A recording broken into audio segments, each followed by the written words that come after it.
En primer lugar, queremos puntualizar que hay dos principios generales que son válidos tanto para el sector presupuestado como para el sistema empresarial que se tuvieron en cuenta para el ordenamiento de la pirámide salarial. Uno está asociado a la ubicación de los directivos en esa escala de complejidades, teniendo en cuenta un orden jerárquico, las funciones y el alcance de las mismas, y la otra está asociada a propiciar una adecuada distribución en la escala del personal técnico. En el caso de la ubicación de los directivos, significa que el ordenamiento de los salarios en la escala salarial, en los niveles superiores se ubicaron los órganos superiores del Estado, los órganos del gobierno en los diferentes niveles, nivel nacional, nivel provincial y nivel municipal. Dentro de los diferentes niveles, las unidades presupuestadas subordinadas a estos hasta nivel de establecimiento. Se hizo un ordenamiento del salario de los cuadros en la actividad presupuestada y en el sistema empresarial, que tuvo en cuenta el orden jerárquico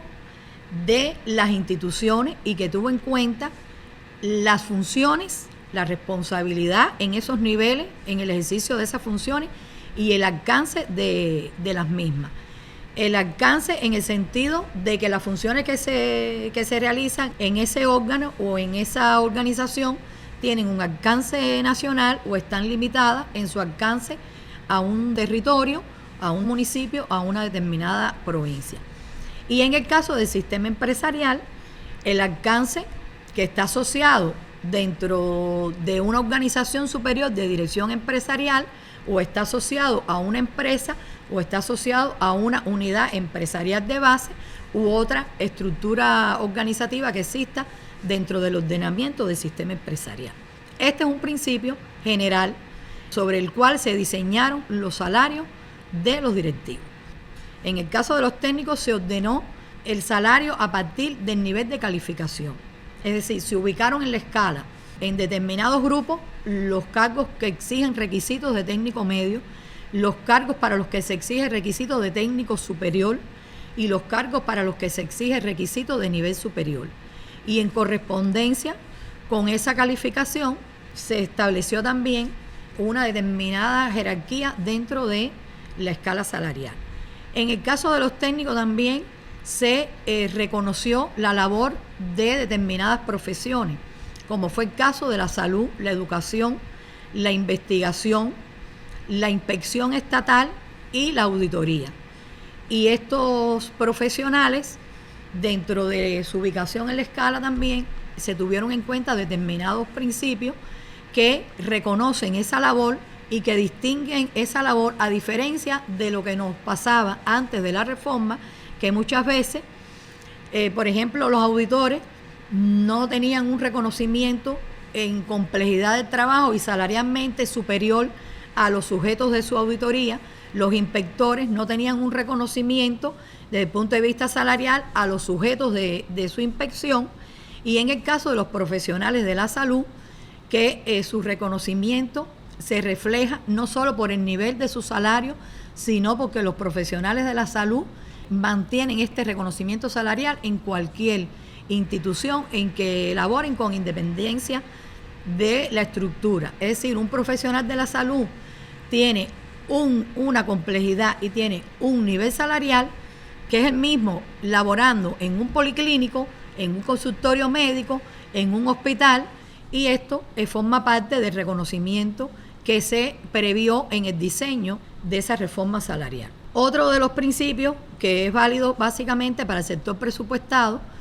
fue diferenciar el salario de los directivos y especialistas nacionales en los organismos de la Administración Central del Estado que realizan funciones globales del resto de los organismos de la economía que son rectores de ramas y actividades. Otro de los principios en el ordenamiento de la pirámide salarial en el sector presupuestado es el referido a la diferenciación del salario de los directivos y especialistas nacionales de los organismos de la Administración Central del Estado que realizan funciones globales de la economía del resto de los organismos e institutos rectores de ramas y actividades. En el caso de los organismos globales, es un principio que siempre estuvo aplicado, pero que se hacía a partir de un pago adicional que diferenciaba el salario de estos organismos con el resto al eliminarse los pagos adicionales e incorporarse en el salario a escala Esta diferenciación se refleja, por tanto, a partir de la complejidad del trabajo. En el caso de los especialistas nacionales, también se distinguen sus salarios del resto de los organismos, lo que persigue como objetivo que en los organismos que son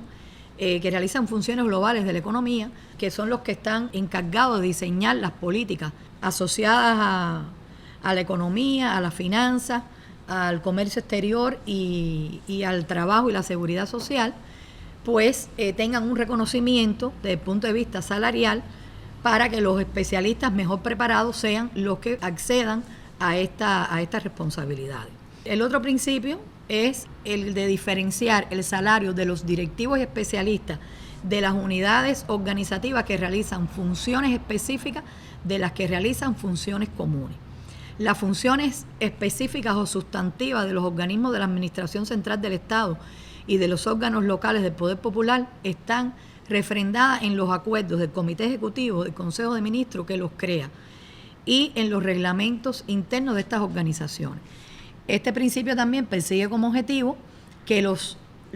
especialistas que elaboran en las unidades organizativas que tienen el encargo de realizar estas funciones específicas asociadas a todas las políticas, en el caso de los organismos de la Administración Central del Estado, no solo de los globales, al resto de las políticas. Por ejemplo, en el Ministerio de Transporte,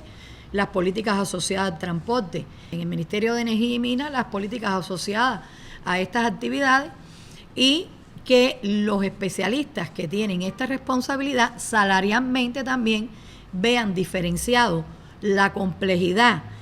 y junto con esto su salario de los que realizan funciones comunes, como puede ser el caso de las actividades de recursos humanos, las actividades de logística, las actividades de finanzas y contabilidad, y que se realizan en cualquier entidad. En los órganos locales del Poder Popular, un principio que se tuvo en cuenta también para el ordenamiento de la pirámide es el de diferenciar el salario en el nivel provincial, el salario de los directivos de La Habana con el del resto de las provincias. En el caso de los órganos locales municipales, el salario de los directivos se diferenció a partir de la categoría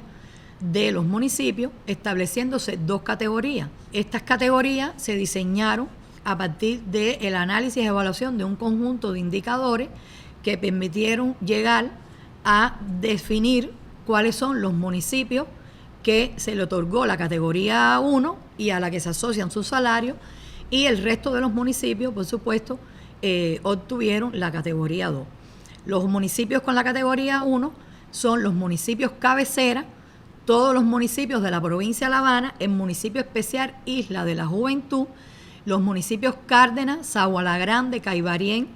Trinidad, Cabaiguán, Morón, Moa, Manzanillo, Contramaestre, Palma Soriano y Baracoa. Estos son elementos que están contenidos en la resolución del Ministerio de Trabajo y Seguridad Social que establece el ordenamiento salarial de los órganos locales del Poder Popular, que distinguen también el salario de los directivos en estas organizaciones. En el sector presupuestado, otro principio al que podemos hacer referencia es el referido a que el salario de los directivos de las instituciones asistenciales, docentes, culturales y deportivas, de los sistemas de salud, educación, cultura y deporte y de los órganos de prensa se fijó en correspondencia con la categoría otorgada por el organismo rector de cada una de estas actividades. Y así podemos mencionar como ejemplo, en el caso de los centros de la enseñanza general y media, se definieron por el Ministerio de Educación dos categorías para los centros de esta enseñanza, asociados a las matrículas, o sea, asociados a su matrícula y a las características de estos centros, lo que significa que son centros internos, centros semi-internos, centros externos, y estas son las condiciones que se tuvieron en cuenta para diferenciar el salario de los directivos, por ejemplo, en este sector. En el caso de salud pública, se diferenciaron las categorías en los hospitales, definiéndose una diferenciación del salario de los directivos de los hospitales nacionales, hospitales provinciales y hospitales municipales. En el caso de las universidades, el Ministerio de Educación Superior estableció dos categorías para los centros universitarios, y en el caso de cultura y deporte se establecieron diferentes categorías, instituciones culturales, dígase galerías de arte, museos, bibliotecas, teatros y otras instituciones de este sector. En el sistema empresarial, los principios que se tuvieron en cuenta para el ordenamiento de la pirámide no coinciden exactamente con los tenidos en cuenta en el sector presupuestado, teniendo en cuenta que al sistema empresarial se le otorgan determinadas facultades. El salario se definió de sus directivos fijando el nivel máximo de la Organización Superior de Dirección Empresarial y fijando el nivel máximo de las empresas de acuerdo con una categoría. Se establecieron 4 categorías para las empresas: la categoría especial y las categorías 1, 2 y 3. La categoría especial destinada para las empresas de alta tecnología y las categorías 1, 2 y 3 para el resto de las empresas. El salario del resto de los cargos de directivo, tanto en las organizaciones superiores de dirección empresarial como en las empresas y unidades empresariales de base, es una facultad que se le otorgó a los jefes máximos de estas organizaciones. Es decir, la reforma fijó el nivel máximo y le dio la facultad al jefe de la OCDE y al jefe máximo de la empresa para fijar el salario del resto de sus niveles de dirección. En cuanto a los técnicos, la reforma sí fijó el nivel máximo de la complejidad del trabajo para los técnicos en las oficinas centrales de las OCDE y en las oficinas centrales de las empresas. Fijó el nivel máximo y el resto de los cargos que están en los calificadores de cargo pueden ser empleados en estos 2 niveles sin ningún requisito asociado a un nivel de utilización.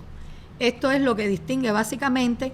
el ordenamiento de la pirámide en el caso del sistema empresarial.